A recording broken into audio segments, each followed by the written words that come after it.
नमस्कार, कालका से समालखा देख रहे हैं आप और मैं हूं आपके साथ ज्योति। मुख्यमंत्री नायब सिंह सैनी का बयान सामने आया है। उन्होंने कहा है कि 75 सालों में कांग्रेस गरीबी खत्म नहीं कर पाई और अब गरीबों का इन पर से विश्वास ही उठ गया है। जनता को विश्वास है तो सिर्फ पीएम मोदी पर। सीएम ने कहा कि कांग्रेस मंथन में व्यस्त है, उनके प्रत्याशियों के टिकट पर मंथन चल रहा है, लेकिन जो काम पीएम मोदी ने किए हैं जनता को विश्वास है और पीएम मोदी ही दोबारा आएंगे।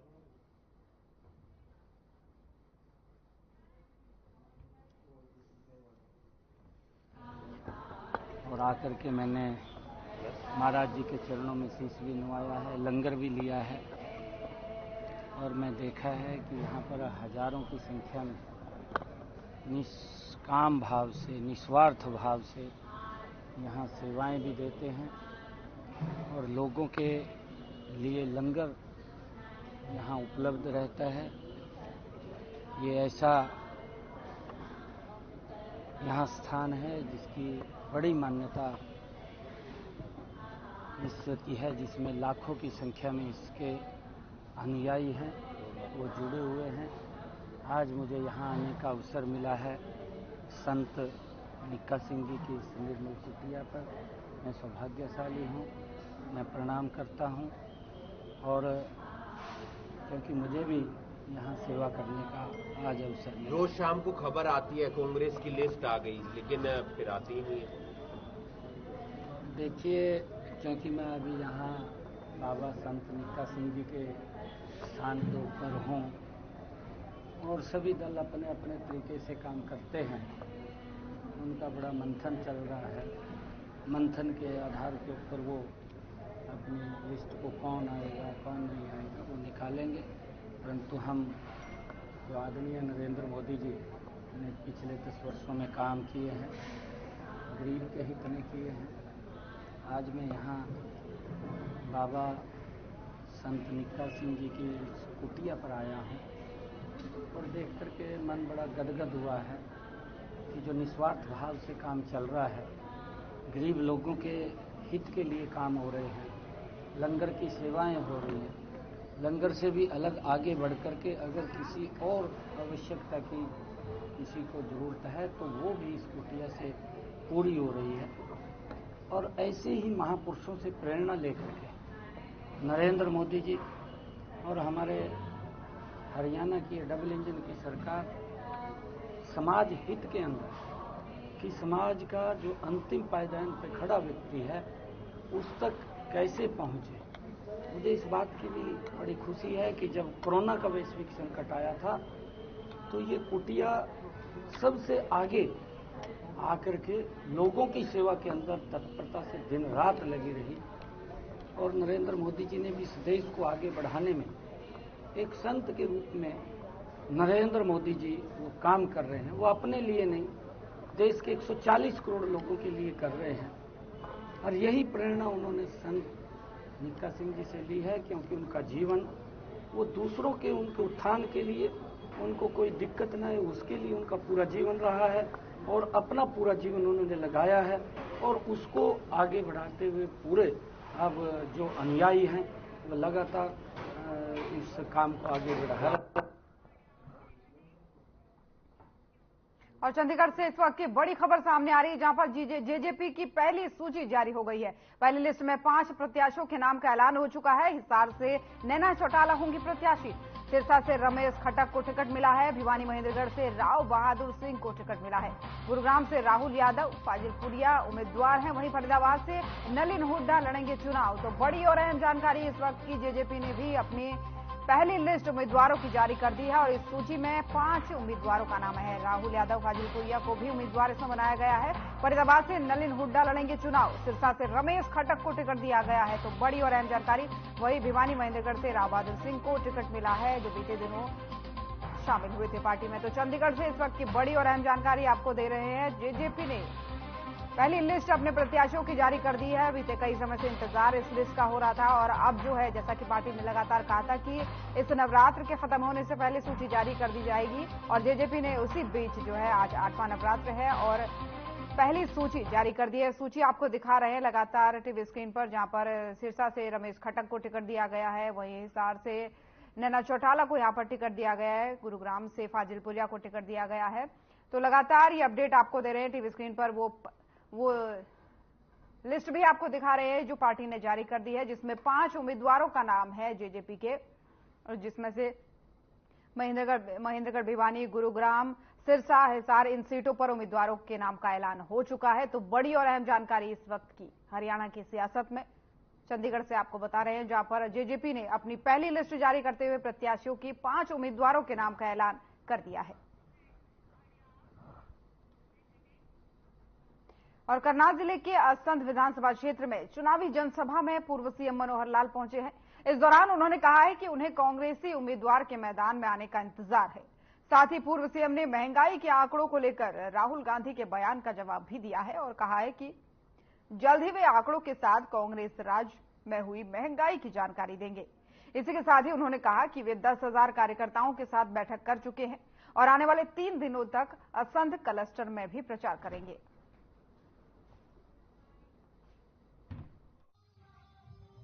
लोकसभा का चुनाव है, तो इस लोकसभा के चुनाव के नाते पहला मेरा एक राउंड पूरा कार्यकर्ताओं के सम्मेलन के नाते हुआ था।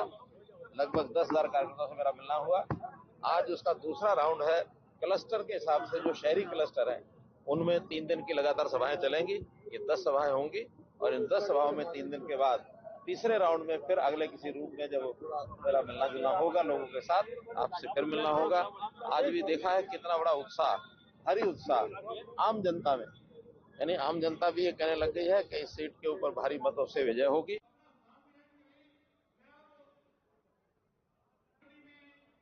हरियाणा के वित्त मंत्री जेपी दलाल से हमारे सहयोगी ओपी शर्मा ने खास बातचीत की है।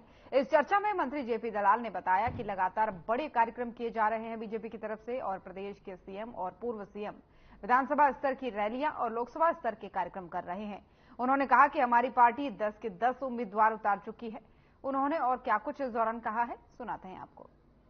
लोकसभा चुनाव को लेकर प्रदेश में सियासी गहमागहमी बढ़ती जा रही है। इसी पर बातचीत करने के लिए हमारे साथ हरियाणा के वित्त मंत्री जयप्रकाश दलाल, उनसे बात करते हैं। सर, लोकसभा चुनाव को लेकर जो प्रचार चल रहा है उसको कैसे देखते हैं और अपने आप जो बीजेपी है उसको कहां खड़ा हुआ देख रहे हैं? हमारी पार्टी 10 के 10 कैंडिडेट दे चुकी है। चुनाव प्रचार हमने जोर शोर से कर रखा है। विधानसभा क्षेत्र की रैलियां हमारे मुख्यमंत्री जी, नायब सैनी जी, पूर्व मुख्यमंत्री मनोहर लाल जी कर रहे हैं और हमारा संगठन जो है वो गली गली घर घर तक जा रहा है। मंडल स्तर तक बैठकें हुई हैं, शक्ति केंद्रों पर बैठकें हुई हैं और लगभग पन्ना प्रमुख के माध्यम से हर गली में हमारा कार्यकर्ता काम कर रहा है। तो माहौल एक तरफ में अच्छा है। लोगों की भावना यही है कि एक बार फिर मोदी जी को देश का प्रधानमंत्री बनाएं और हरियाणा में मुझे लगता है कि 10 की 10 लोकसभा सीटें हम जीतेंगे। सर, एक कांग्रेस और भारतीय जनता पार्टी दोनों ने ही अपने अपने मैनिफेस्टो जो है घोषित कर दिए हैं। अगर हम कांग्रेस की बात करें तो कांग्रेस ने अपने मैनिफेस्टो में स्वामीनाथन आयोग का जिक्र किया है और उसी के जो फॉर्मूले बताए गए थे उन्हीं के आधार पर एमएसपी जो है तय करने की बात की जा रही है। लेकिन बीजेपी एमएसपी की तो बात कर रही है लेकिन स्वामीनाथन का कहीं जिक्र नहीं, जो एक चर्चा का विषय हमेशा से राजनीति का रहा है और किसानों की मांग भी रही है। देखिए, किसान के लिए जितना काम हमने किया है, स्वामीनाथन रिपोर्ट को हमने लागू किया है। खुद स्वामीनाथन जी ने कहा था कि भारतीय जनता पार्टी ने मेरी रिकमेंडेशन को माना है और उसी का परिणाम है कि धीरे धीरे करके किसानों को सुविधाएं मिल रही हैं, चाहे बीमा की है, चाहे पहले फसल का भाव देने की है। हरियाणा 14 फसलें खरीदता भी है और कांग्रेस के मैनिफेस्टो में खुद ही माना है कि वो अब न्याय करेंगे। इससे लगता है कि 55 साल के उनके शासन में उन्होंने अन्याय किया है जनता के साथ और हमारा जो शासन रहा है 9.5 साल का, देश ने अभूतपूर्व प्रगति की है। इंफ्रास्ट्रक्चर पे काम हुआ है। कोरोना के संकट के बावजूद जो है 80 करोड़ लोगों को भोजन दिया, वैक्सीन दी, धारा 370 समाप्त की, राम मंदिर का निर्माण किया। हमारे जो है मेडिकल कॉलेजेस पहले से दुगने बनाए, हाईवेज पहले से दुगने बनाए, एयरपोर्ट का पहले से ज्यादा बनाए, पोर्ट पे काम चल रहा है, इलेक्ट्रिफिकेशन रेलों का चल रहा है। तो विकास सारी दुनिया मानती है कि सबसे तेज गति से हमारा विकास हो रहा है। जीडीपी हमारी बढ़ रही है और भारत आर्थिक शक्ति के रूप में उभर रहा है। सर एक बात करें तो इस वक्त फसल खरीद का जो है वो समय चल रहा है, मंडियों में जो है गेहूं और सरसों की फसलें आई हुई हैं। विपक्ष कहीं ना कहीं आरोप लगा रहा है कि सरकार ने जो है सही तरीके से प्रबंध नहीं किए। वहीं आपके पूर्व सहयोगी दुष्यंत चौटाला कहना है कि सरकार चुनाव में चली गई है और मंडियों में जो है वो ठेकेदार खरीद कर रहे हैं, जिससे किसान परेशान है, सरकार इस पर ध्यान दे। बहुत अच्छी खरीद चल रही है। सरसों की मंडियां लबालब भरी हुई हैं और गेहूं का थोड़ा सा ढीला काम है कि गेहूं की फसल इस बार लेट थी, लेकिन जो पिछले सारे साल में सरसों खरीदी उससे ज्यादा सरसों हमने पहले ही 15 दिन में खरीद ली है। गेहूं की भी हम 18-19 लाख मीट्रिक टन खरीद कर चुके हैं। सरसों की 7 लाख मीट्रिक टन से ज्यादा अराइवल हो चुकी है। पेमेंट किसानों के खाते में जा रही है और नहीं कोई कांटा नहीं लग रहा है। कोई शिकायत आएगी तो हम उसके खिलाफ कार्रवाई करेंगे। और आजकल नमी है भी नहीं, सूखा माल आ रहा है। ये तो विपक्षी पार्टियां भ्रामक प्रचार करती हैं। किसान संतुष्ट है और किसानों की अच्छी फसल हुई है, जिससे किसानों को अच्छा लाभ मिल रहा है। एक सर हरियाणा में कई जगह पर भारतीय जनता पार्टी के जो प्रत्याशी हैं या नेता हैं, प्रचार के दौरान उनके विरोध का जो है मामले भी सामने आते जा रहे हैं। क्या इसको एंटी इनकम्बेंसी कहा जाए? आजकल आर्टिफिशियल इंटेलिजेंस का जमाना है। कुछ सच्ची खबरें होती हैं, कुछ झूठी खबरें होती हैं। और वैसे भी 3-4 साल से ये एक प्रथा चल पड़ी है कि विपक्षी पार्टियों के नेता किसान का नाम आगे लेकर के इस तरह से कुछ न कुछ वीडियो बनाने के चक्कर में रहते हैं। उनके पास कहने के लिए कुछ है नहीं। मैं समझता हूं कि चुनाव के दौरान हर आदमी की बात सुननी चाहिए, अपनी मर्जी से वोट दें। और आज जो है एक तरफा माहौल है भारतीय जनता पार्टी के पक्ष में। इस तरह की दुष्प्रचार से कोई लाभ नहीं होने वाला। Thank you sir. तो ये थे हमारे साथ हरियाणा के वित्त मंत्री जयप्रकाश दिल का कहना था कि लोकसभा चुनाव में भारतीय जनता पार्टी के पक्ष में माहौल है और सभी सीटें जो है कहीं ना कहीं भारतीय जनता पार्टी जीतेगी। और जो लोग बीजेपी के प्रत्याशियों का विरोध कर रहे हैं वो कहीं ना कहीं एक सियासत है। चंडीगढ़ से हर खबर के लिए मैं ओपी शर्मा। और भारतीय जनता पार्टी से लोकसभा के प्रत्याशी नवीन जिंदल पुंडरी पहुंचे हैं। इस दौरान उन्होंने अनाज मंडी में लोगों से रूबरू होते हुए कहा कि कुरुक्षेत्र लोकसभा से और पुंडरी विधानसभा से मेरा 20 साल पुराना रिश्ता है और मैं कुरुक्षेत्र लोकसभा के लोगों के बीच आकर अपने आप को गौरवान्वित महसूस कर रहा हूं। साथ ही भारत के प्रधानमंत्री नरेंद्र मोदी और मनोहर लाल के साथ हरियाणा के मुख्यमंत्री नायब सिंह सैनी का धन्यवाद करता हूं कि उन्होंने मुझे कुरुक्षेत्र लोकसभा से सांसद के रूप में प्रत्याशी बनाया।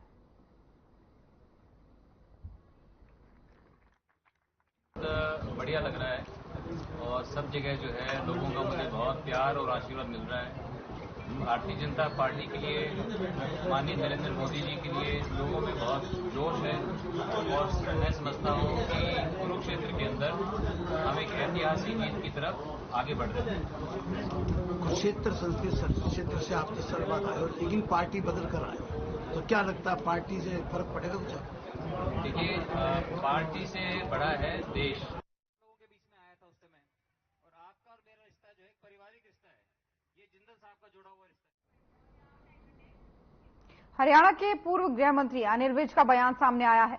आपको बता दें कि अनिल विज ने कांग्रेस पर वार करते हुए कहा है कि कांग्रेस के पास कोई संगठन नहीं है। कांग्रेस 10 साल में अपना संगठन नहीं बना पा रही है। जिस तरीके से बड़ी कंपनियां अपनी एजेंसियां बनाती हैं, उसी तरीके से कुछ लोग वहां गए और मोल भाव करके टिकट मिल जाए। उन्होंने कहा कि पहले कांग्रेस की टिकट वाली खिड़की पर लाइन लगा करती थी, मगर अब खिड़की भी खाली है, जिससे उन्हें दिक्कतें आ रही हैं।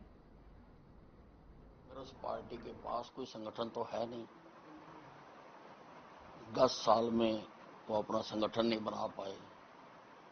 इधर उधर कुछ लोग हैं, तो जिस प्रकार से बड़ी कंपनियां अपनी एजेंसियां बांटती हैं, उसी प्रकार से अब वहां पर लोग गए हुए हैं कि भाई मोल भाव करके किस किस को कहां की टिकट मिलती है। वो है, पहले तो कांग्रेस की टिकट वाली खिड़की पर लाइन लगा करती थी। अब वो खिड़की भी खाली है, कोई है ही नहीं है, तो इसलिए इनको दिक्कत आ रही है।